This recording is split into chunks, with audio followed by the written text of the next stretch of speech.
BJP की रेखा गुप्ता, जो कि दिल्ली की नई मुख्यमंत्री बनी हैं, उन्होंने पदभार संभालते ही एक बड़ी गलती कर दी। सीएम रेखा गुप्ता की इस गलती के चलते पार्टी को भविष्य में काफी नुकसान उठाना पड़ सकता है। आम आदमी पार्टी ने आरोप लगाया कि दिल्ली में सत्तारूढ़ भाजपा सरकार ने मुख्यमंत्री कार्यालय से डॉक्टर भीमराव अंबेडकर और भगत सिंह की तस्वीरें हटा दी और उनकी जगह महात्मा गांधी, राष्ट्रपति द्रौपदी मुर्मू और प्रधानमंत्री नरेंद्र मोदी की तस्वीरें लगाई हैं। मुख्यमंत्री रेखा गुप्ता ने आम आदमी पार्टी के आरोपों का खंडन नहीं किया है। आप नेता और पूर्व मुख्यमंत्री आतिशी ने एक प्रेस कॉन्फ्रेंस करके इस मुद्दे पर बीजेपी को घेरा। उन्होंने कहा कि भाजपा की दलित विरोधी मानसिकता जग जाहिर है। आज उसकी दलित विरोधी मानसिकता का सबूत पेश किया गया है। अरविंद केजरीवाल ने दिल्ली सरकार के हर कार्यालय में बाबा साहेब अम्बेडकर और शहीद भगत सिंह की तस्वीरें लगाई थी। उसने इन दोनों तस्वीरों को मुख्यमंत्री कार्यालय से हटा दिया है। इससे पता चलता है कि भाजपा दलित विरोधी और सिख विरोधी पार्टी है। आतिशी के आरोपों को पार्टी की मुखिया और पूर्व सीएम अरविंद केजरीवाल ने भी दोहराया। उन्होंने अपने एक्स हैंडल पर पोस्ट किया, दिल्ली की नई बीजेपी सरकार ने बाबा साहेब की फोटो हटाकर प्रधानमंत्री मोदी की फोटो लगा दी है। ये सही नहीं है। इससे बाबा साहेब के लाखों अनुयायियों को ठेस पहुंची है।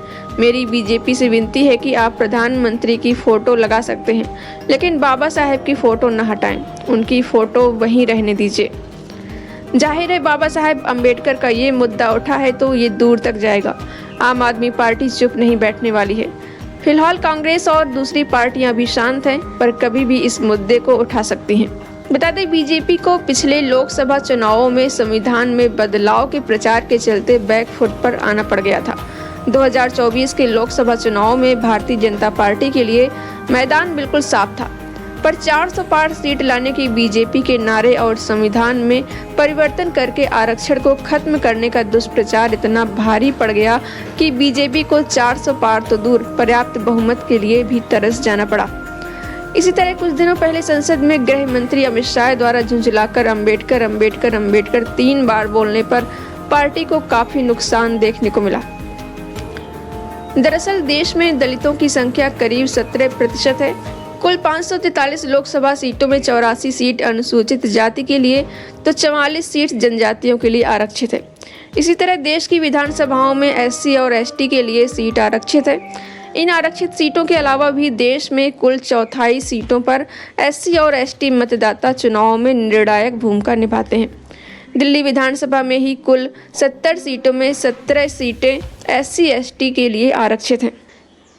इसके अलावा कुछ अन्य सीटों पर दलित वोट निर्णायक भूमिका निभाते हैं। दिल्ली विधानसभा में आज तक का रिकॉर्ड है कि जो दल आरक्षित सीट अधिकतम जीतते हैं वही राज्य में सरकार बनाने में सक्षम साबित होते हैं। अब आइए जानते हैं, क्या सचमुच दिल्ली सीएम कार्यालय से भगत सिंह और अंबेडकर की तस्वीरों को हटाया गया? अंबेडकर और भगत सिंह की फोटो हटाने के आम आदमी पार्टी के नेताओं के आरोपों पर सीएम रेखा कहती हैं कि क्या सरकार के प्रमुखों की तस्वीर नहीं लगानी चाहिए? क्या देश के राष्ट्रपति की तस्वीर नहीं लगानी चाहिए? क्या राष्ट्रपिता महात्मा गांधी की तस्वीर नहीं लगानी चाहिए?